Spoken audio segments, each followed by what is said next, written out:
Good evening दोस्तों। आज हम लोग धनात्मक गुणनखंडों का योगफल ज्ञात करना सीखेंगे। इसको हम लोग दो मेथड से सीखेंगे। आइए स्टार्ट करते हैं। जैसा कि आपके सामने एक क्वेश्चन लिखा हुआ है, 96 के सभी धनात्मक गुणनखंडों का योगफल है। तो इसको हम लोग दो मेथड से सीखेंगे। आइए स्टार्ट करते हैं। सबसे पहले हम 96 का क्या करेंगे, गुणनखंड करेंगे, यानी इसका हम एलसीएम लेंगे। आइए निकालते हैं। सबसे पहले तो लिखेंगे 96 का हम लेते हैं एलसीएम। पहले 2 बार ले जाएंगे, 48 बार में जाएगा। फिर 2 से ले जाइए 24 बार में।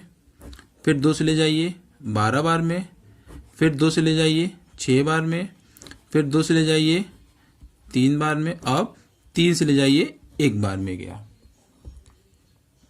यानी 96 के कितने गुणनखंड बने हमारे, 96 इक्वल टू 2। देखिए कितनी बार आया है, 1 2 3 4 5। यानी 2 की पावर क्या हो जाएगा हमारा 5 इंटू 3 कितनी बार आया, 1 बार आया। तो लिखेंगे हम 3 की पावर 1। हमें निकालना है 96 के सभी धनात्मक गुणनखंडों का योगफल। तो हमने बताया कि इसको हम लोग दो मेथड से करेंगे। तो आइए सबसे पहला मेथड देखते हैं क्या है। फर्स्ट मेथड लिखा है यहाँ पे 2 के घाते 5। यहाँ 2 है आधार और 5 क्या है, 2 की घात है। 3 यहाँ आधार है और 3 का घात कितना है, 1 है। तो रूल ये है, जो भी घात पे लिखा रहे, जैसे यहाँ लिखा है 2 के घाते 5, तो घात में आपको 1 प्लस कर देना है। घात में क्या कर देना है, 1 प्लस कर देना है। जैसे 2 के पावर यहाँ 5 है तो 5 में 1 प्लस कर देंगे, कितना आ जाएगा 6। तो हम यहाँ लिखेंगे 2 के पावर 6 माइनस 1 अपान में जो आधार है 2, उसमें करेंगे हम क्या, -1 कर देंगे। 2 माइनस 1 गुणे में अब यहाँ 3 की घात कितना है, 1। तो 3 के घात में 1 आपको प्लस कर देना है। जी हाँ, हमेशा घात में 1 आपको बढ़ा देना है, +1 करना है। तो 3 के घात 1 है तो हम लिखेंगे 3 की घात 2, फिर लगाना है -1 अपान में इसका आधार है 3, तो हम लिखेंगे 3 माइनस 1। अगर इसमें और भी अंक होते हैं तो इसी प्रक्रिया को हम लोग आगे बढ़ा देते हैं। आइए इसको सॉल्व करते हैं। यहाँ 2 के पावर 6 का मतलब होता है 2 का आपको कितनी बार गुणा कराना है, 6 बार। 2 गुणे 2 गुणे 2 गुणे 2 गुणे 2 गुणे 2, यानी आएगा आपका 64। 64 में से जब 1 माइनस करेंगे तो आपका आएगा 63 अपान में 2 में से 1 चला जाएगा तो आएगा आपका 1 इंटू 3 का स्क्वायर हो जाएगा आपका 9। 9 में से 1 चला जाएगा तो आपका आएगा 8 अपान में 3 में से 1 चला जाएगा तो आपका आएगा 2। अब हम क्या करेंगे, 2 से 8 को कैंसिल कर देंगे, 4 बार में चला जाएगा। 4 का गुणा 63 में कर दीजिए। 4 गुणा 3 में करेंगे 12, हाथ से लगा 1। 4 गुणा 6 में करेंगे 24 और 1 25। यानी धनात्मक गुणनखंडों का योगफल कितना आ गया, 252। किसके, 96 के सभी धनात्मक गुणनखंडों का योगफल हो गया आपका 252। ये हमारा पहला मेथड था। आइए अब हम दूसरे मेथड को बताते हैं। अब हम लोग 96 के सभी धनात्मक गुणनखंडों का योगफल ज्ञात करेंगे सेकेंड मेथड से। देखेंगे कि वो मेथड क्या इससे भी इजी है। आइए इसको सॉल्व करते हैं। लिखेंगे सबसे पहले हम क्या करेंगे, 96 के धनात्मक गुणनखंड लिख लेंगे। क्या होता है, 96 के धनात्मक गुणनखंड आए थे हमारे, कितना आए थे, 2 के घाते 5 गुणे 3 के घाते 1। इसको तो आपको करना ही पड़ेगा। तो लिखेंगे 2 के घाते 5 गुणे में 3 के घाते 1। ये 96 के धनात्मक गुणनखंड हो गए। अब हमें 96 के सभी धनात्मक गुणनखंडों का योगफल ज्ञात करना है। तो देखिए रूल ये है, हमारा सेकेंड मेथड क्या है, क्या निकालना है, धनात्मक गुणनखंडों का योगफल। तो सेकेंड मेथड हमारा ये है, जो ये लिखा है ना 2 के घाते 5, तो हम पहले लिखेंगे 2 के घाते 5 प्लस, अब इसके घात को क्या करेंगे, 1 कम करेंगे। लिखेंगे 2 के घाते 4 प्लस, अब फिर इसके घात में क्या करेंगे, 1 कम करेंगे। ये प्रक्रिया कब तक करेंगे, जब तक 0 न आ जाए। अब लिखेंगे 2 के घाते 5 प्लस 2 के घाते 4 प्लस 2 के घाते 3 प्लस 2 के घाते 2 प्लस 2 के घाते 1 प्लस 2 के घाते 0। जैसे ही 0 आ जाएगा ये प्रक्रिया हम क्या कर देंगे, रोक देंगे। फिर गुणे लगाएंगे। यहां लिखा है 3 के घाते 1, तो हम लिखेंगे 3 के घाते 1 प्लस, अब 1 को भी तोड़ेंगे, 1 से छोटा क्या होगा, 0, तो हम लिखेंगे 3 के घाते 0। हमने यहां देखा 2 के घाते 5 लिखा है, गुणे 3 घाते 1 लिखा है, तो जो 2 के घाते 5 लिखा है तो घात को यहां पे घटते क्रम में आपको लिखते चले जाना है। कहां तक, जब तक 0 न आ जाए। और इसी तरह से 3 घाते 1 है तो इसको भी घटते क्रम में लिखना है, कब तक, जहां तक 0 न आ जाए। यहां आपको एक बात नोटिस करनी होगी, जैसे 2 के घाते 0 का मतलब होता है 1। यदि किसी भी घात पर 0 रहे तो उसका अर्थ होता है 1। 2 के घात 0 का मतलब 1। इसी तरह से 3 के घात 0 का मतलब क्या हो जाएगा आपका 1। 4 के घात 0 का मतलब 1। 5 के घात 0 का मतलब 1। x के घात 0 का मतलब क्या हो जाएगा 1। चर या अचर किसी के घात पर यदि 0 है तो उसका मतलब होता है 1। ये बात आप लोगों को समझ में आ चुकी होगी। इसी तरीके से अब हम क्या करेंगे, इसको अब क्या करेंगे, सॉल्व करेंगे। तो देखेंगे 2 के घाते 5 का अर्थ होता है आपका, यानी 2 का 5 बार गुणा कराना है, तो आएगा कितना, 32 प्लस 2 के घाते 4 का अर्थ होता है आपका 16। 2 के घाते क्यूब यानी 8। 2 का स्क्वायर करेंगे तो आएगा आपका 4। 2 के घाते 1 का अर्थ हो गया 2 और 2 के घाते 0। यदि किसी भी संख्या के घात पे यदि 0 है तो उसका मतलब होता है 1। गुणे में 3 के घाते 1 है तो इसका अर्थ हो गया 3 प्लस 3 के घाते 0 है तो उसका अर्थ क्या हो जाएगा 1। अब क्या करेंगे, इन सबको जोड़ लेंगे। 32, 16, 8, 4, 2, 1, इन सबको जोड़ेंगे तो आएगा आपका 63। गुणे में 3 में जब 1 जोड़ देंगे तो आएगा आपका 4। 63 जोड़ा जब 4 में कर देंगे तो आ जाएगा आपका क्या, 252। 96 के सभी धनात्मक गुणनखंडों का योगफल कितना आ गया, 252। यहां हमने देखा 96 के सभी धनात्मक गुणनखंडों का योगफल ज्ञात करना फर्स्ट मेथड, और इसके बाद हमने देखा यहां पर सेकंड मेथड। जो मेथड आपको इजी लगे उसी मेथड से क्या करेंगे, आप प्रश्न को हल करेंगे। अब हम लोग सेकंड क्वेश्चन लगाते हैं। लिखा है 210 के धनात्मक गुणनखंडों का योगफल है। आइए स्टार्ट करते हैं। इसको हम सबसे पहले मेथड से लगाएंगे, फिर बाद में दूसरे मेथड से बताएंगे। यानी एक ही क्वेश्चन को हम हमेशा 2 मेथड से हल करेंगे। आपको जो मेथड अच्छा लगे आप उसी मेथड से प्रश्न को क्या करेंगे, हल करेंगे।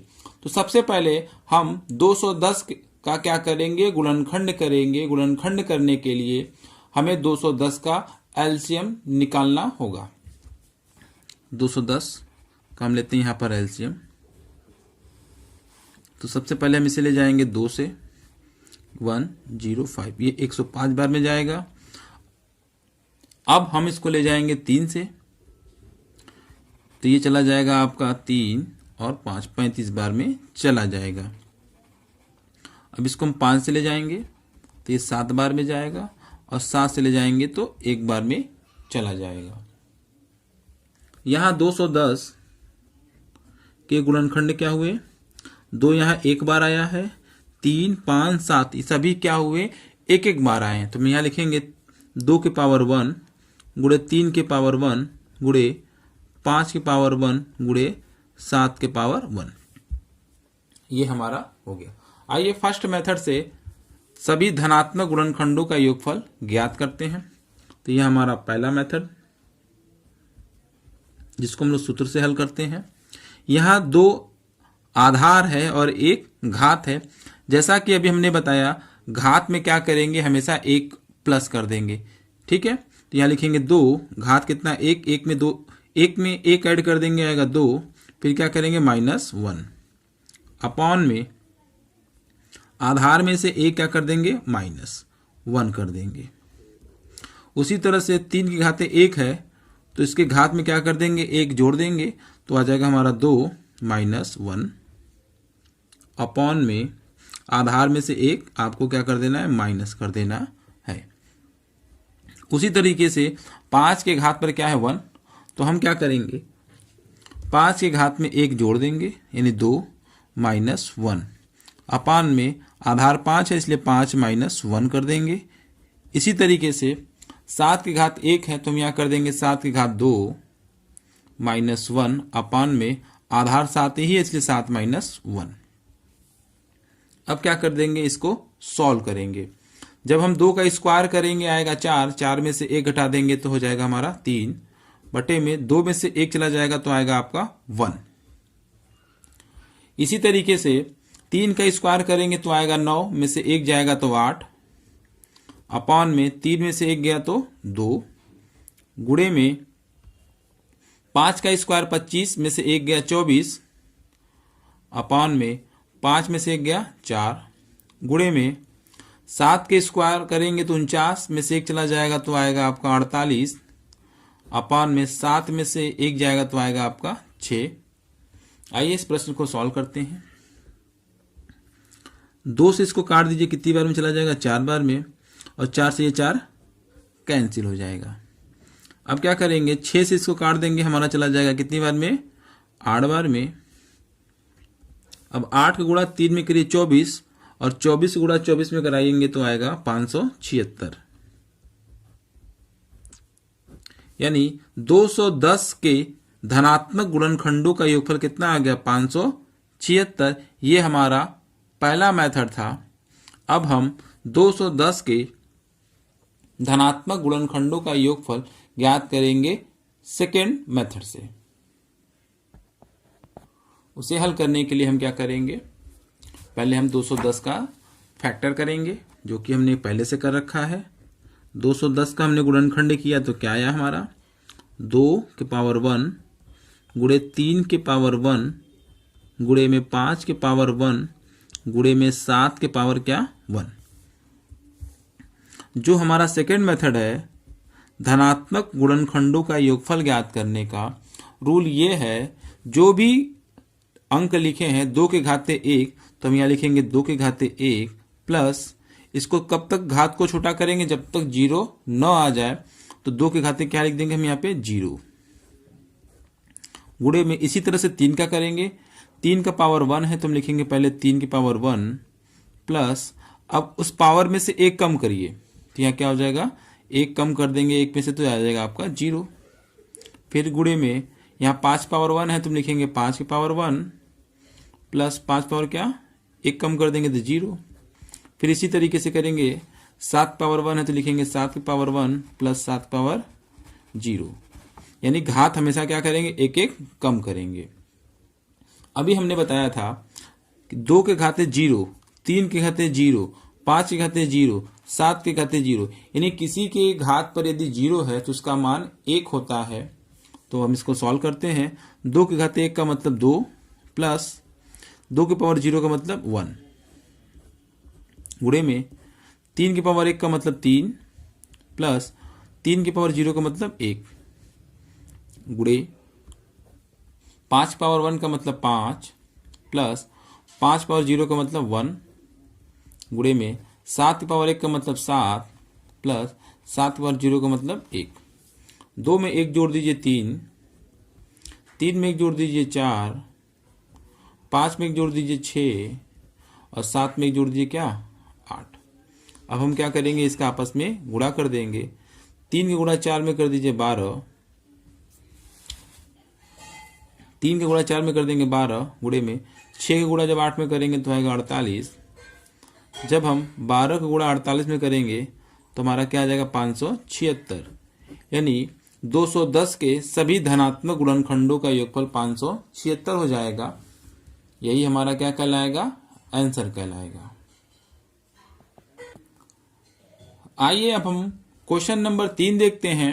लिखा है 100 के सभी गुणनखंडों का योगफल है। यहाँ पे लिखा है सभी गुणनखंडों का योगफल, कभी कभी लिखता है सभी धनात्मक गुणनखंडों का योगफल, दोनों का अर्थ एक है। तो सबसे पहले हम क्या करेंगे, 100 का गुणनखंड करेंगे। तो सबसे पहले हम 100 का ले लेते हैं एलसीएम। सबसे पहले हम इसे दो से ले जाएंगे, 50 बार में जाएगा। फिर 2 से ले जाइए, 25 बार में गया। फिर क्या करेंगे, 5 से ले जाएंगे, 5 बार में जाएगा। फिर 5 से ले जाएंगे तो 1 बार में चला जाएगा। यानी 2 यहाँ 2 बार आया है और 5 भी 2 बार आया है। यानी 100 के कितने गुणनखंड हो गए, 100 बराबर 2 के पावर 2 गुणे में 5 की पावर 2। हमें क्या ज्ञात करना है, गुणनखंडों का योगफल। तो सबसे पहले हम क्या करेंगे, फर्स्ट मेथड से धनात्मक गुणनखंडों का योगफल ज्ञात करते हैं। तो फर्स्ट मेथड हमारा है क्या, जो भी संख्या का गुणनखंड होगा उसके घात में हम क्या करते हैं, 1 प्लस करते हैं। यानी 2 है और 2 में जब 1 प्लस कर देंगे तो हो जाएगा हमारा 3 माइनस 1 अपान में जो ये आधार है उसमें क्या करते हैं, 1 माइनस कर देते हैं। गुणे में यहाँ 5 की पावर 2 है तो हम यहाँ क्या लिखेंगे, 5 की पावर 3। हमेशा घात में 1 जोड़ देते हैं, फिर इसके बाद लगाते हैं -1 अपान में जो भी आधार होता है उसमें क्या करते हैं, 1 हम माइनस करते हैं। अब हम क्या करेंगे, यहाँ 2 का क्यूब करेंगे तो आएगा 8, उसमें से 1 माइनस कर देंगे तो हो जाएगा हमारा 7। 2 में से 1 माइनस करेंगे तो 1 आएगा, इंटू 5 का क्यूब करिए तो आएगा 125, 1 माइनस कर दीजिए तो हो जाएगा हमारा 124 अपॉन में 5 में से 1 माइनस करेंगे तो आएगा हमारा 4। अब क्या करेंगे, इसको सॉल्व, 4 से काट दीजिए, 31 बार में चला जाएगा और 7 का गुणा जब हम 31 में करेंगे तो आएगा हमारा 217। यही हमारा क्या कहलाएगा, आंसर कहलाएगा। अब हम लोग 100 के सभी गुणनखंडों का योगफल सेकेंड मेथड से निकालते हैं। तो आइए सेकेंड मेथड देखते हैं क्या है। तो सबसे पहले हम क्या करेंगे, 100 का गुणनखंड करेंगे जो कि हमने पहले कर रखा है। तो लिखेंगे हम 2 की पावर 2 गुणे में 5 की पावर 2। जो हमारा सेकेंड मेथड क्या है वो देखते हैं। जो भी संख्या लिखी है 2 की पावर 2 उसको लिखेंगे प्लस 2 की पावर, इसके घात में 1 कम करेंगे 1 प्लस 2 के घात में यहाँ पर 1 है, फिर इसमें 1 कम करेंगे 0। यानी इसको तब तक लिखेंगे जब तक घात 0 न आ जाए। वही प्रक्रिया हम इसमें करेंगे। 5 की पावर 2 प्लस अब क्या करेंगे, 5 की पावर 1 प्लस 5 की पावर 0। ये तब तक करेंगे जब तक घात 0 न आ जाए।